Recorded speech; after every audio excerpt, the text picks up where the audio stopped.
안녕하십니까. 최진호의 세상 사는 얘기입니다. 오늘은 한국이 세계 지도국이 되려면 대만과도 수교하라, 이런 주제로 말씀드리고자 합니다. 지금 여기 있는 이 사진은 1992년, 지금 30년 전입니다. 8월 24일 명동 대만 대사관에서 열린 국기 하강식입니다. 대한민국에서는 국기를 더 달지 못한다 하는 그런 하강식에서 대만 교포들이 우러를 텅텅 쏟아내고 있던 그런 광경을 인터넷에 있는 사진입니다. 나라 없는 서름과 같은 그런 형태입니다. 경향신문 박종성 논설위원회 칼럼을 중심으로 소개할까 합니다. 올해 한국이 중국과 수교한 지 30년을 맞았습니다. 다르게 표현하면 대만과의 단교가 30년이 됐다는 말이 됩니다. 한국은 중화민국 대만과 1949년에 수교를 했고, 그러나 1992년 중화인민공화국 중공과 손을 잡으면서 대만에 등을 돌렸습니다. 한국은 사전 예고도 없이 주한 대만 대사관에 24시간 이내 출국하라고 통보했습니다. 대만 소유했던 서울 명동 주재 대사관과 기타 자산을 압류해서 중국에 양도하기로 했습니다. 너무나 매몰차다는 생각을 치울 수가 없습니다. 그 당시 주 대만 외교관으로 일했던 주혜용 전 카나다 대사는 최근 출간한 대만 단교 회고 중화인민 리포트에서 존중, 배려, 교류로 상처를 입혔다고 이렇게 솔직하게 시인을 했습니다. 대만 외교관들은 귀국행 트렁크를 울분과 눈물로 채워 비행기에 올라 탔다고 할 정도입니다. 당시 대만, 한국, 싱가포르, 홍콩과 함께 네말 용어로 불렸을 정도로 사이를 좋았는데, 탄탄한 중소기업들이 국가 경제를 바치고 국민을 부지런히 일했습니다. 경제력도 한국을 앞섰습니다. 1992년 당시 대만의 1인당 GDP는 1만 715달러로서 한국의 8,112달러보다는 1.3배나 높았습니다. 외환 보유액은 888억 달러고 한국은 189억 달러로서 이건 비교가 안 되도록 4.6배나 대만 높아가지고 대만은 독일 이어 세계 2위를 차지했을 정도입니다. 견실한 경제력을 바탕으로 1990년대 말 동아시아를 휩쓴 외환위기의 파고도 잘 넘겼습니다. 그 후 20년간은 한국의 시간을 흘렀습니다. 2000년대에 들어서서 한국은 비약적으로 발전했습니다. 대만은 더 이상 경쟁 상대가 되지 않았습니다. 그런 대만이 놀랄 정도로 체급을 키워 따라왔습니다. 국제통화기금 IMF는 2022년 대만의 인당 GDP를 갖다 3만 6,051달러로 예상했습니다. 한국은 3만 4,994달러보다 높습니다. 지난 19년간 앞서던 한국이 다시 대만에 뒤처진 것입니다. 대만 액션 드라마는 코로나19를 전후해서 벌어졌습니다. 지난 5년 문재인 정부 때문입니다. 2019년 이후 한국의 경제 성장률이 대만을 넘어서는 없었습니다. 2019년 이후 한국과 대만의 성장률을 비교해 보기로 하겠습니다. 2019년 한국은 2%인데 대만은 3.1%. 2020년은 한국 0.9%인데 대만은 3.4%.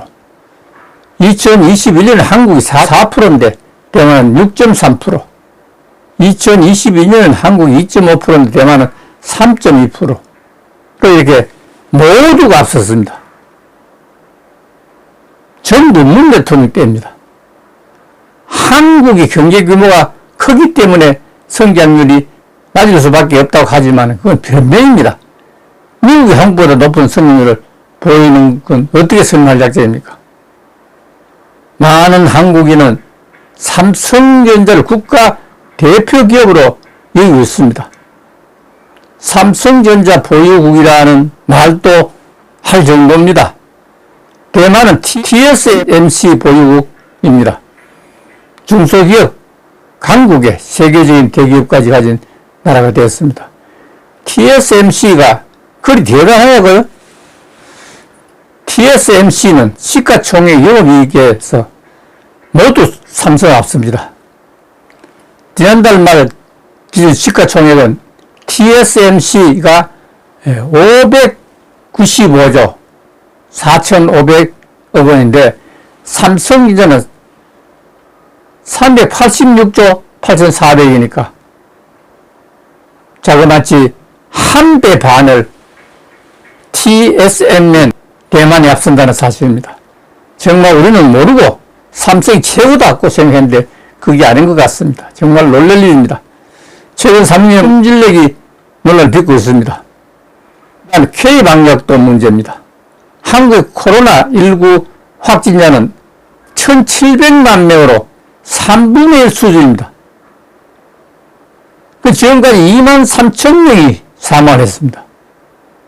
국가의 최우선 책무는 국내 생명보호인데 많게는 한 300명이 사망할 때도 있었을 정도입니다. 정부는 잘 안 했습니다. 다른 나라보다 치명률이 낮았고, 그럼 대만은 어땠을까? 대만은 15만여 명의 확진자가 발생했고 871명만 사망했습니다. 그럼 이걸 따지면 한국가 어떻게 되느냐? 26배가 한국이 더 높습니다. 26배. 이걸 인구비로 아무리 줄인다 해도 10배는 더 이상 높습니다. 이렇게 어떻게 대나라 비교가 되겠습니까? 정말 놀랄 일입니다. 이게 세계 행복주의를 비교해 봤더니 핀란드, 덴마크 등 22년은 대부분 서구 나라였고 대만은 21입니다. 동아시아에서 가장 높습니다. 한국은 얼마냐? 59입니다. 행복지수가. 이거는 말이 안 되죠. 3배나 행복이 안 좋다. 대만 경제가 올해 한국을 따라잡고 일본 추기에 나설 것이 이렇게 장담을 했을 정도입니다. 지금 추세는 놀랄 일도 아니라는 생각이 듭니다. 아니, 자화자찬에 빠져 그들이 달라진 실체를 파악하지 못했다는 데 더 덤나갑니다. 앞으로 5년간 어떨까? 새 정부 시작부터 불안하기 시작했습니다. 정치권은 권력 노름으로 나를 지시하고 있습니다. 정치는 국민에게 인민을 시험하고 있습니다. 한국이 중국을 택하면서 대만을 끝났다고 생각했지도 모릅니다. 그런 착각이 오만했습니다. 다시 대만을 배워야 한다는 시간이 온 것 같습니다. 지금까지 30년 비교해 보면 대동소이하다 보지만은 지금이 문제입니다. 이제 한국이 G7에 들 정도로 한국이 발전한 것은 사실입니다. 그렇기 때문에 대만과도 수교해야 한다는 뜻입니다. 미국과 일본, 영국 등 수교권에서 30여국이 됩니다. 그렇다면 한국, 대만과도 수교해야만 합니다. 티베트 지도 달라이라마의 입국도 거절한 나라가 우리나라입니다. 정말 인권 사각지대에 있는 나라입니다. 일본은 대만과 수교를 하고 해도 중국까지 열심히 무역합니다. 무역이라고 해서 서로 상호 이익에서 하기 때문에 지금 중국이 우리보다 더 많이 무역해가는 것은 뭐냐? 우리 물이 더 좋기 때문에 나오는 겁니까? 이걸 그게 중국에 매달리고 하는 그 통에 지금 상통이 다 깨지는 것과 마찬가지입니다. 이제 중국 눈치 그걸 한다면 세계적 국가가 될 수가 없습니다. 중국을 넘어서야만 세계적 지도 국가가 될 수 있다는 사실입니다. 중국도 무역은 필요해서 하기 때문에 그 무역에 겁을 낼 필요 하나도 없습니다. 아니라 다른 데다 팔면 되니까. 이건 조금 어렵더라도 이제 대만과 수교를 반드시 해야 세계적인 국가가 될 수 있다는 사실을 지적하지 않을 수 없습니다. 감사합니다.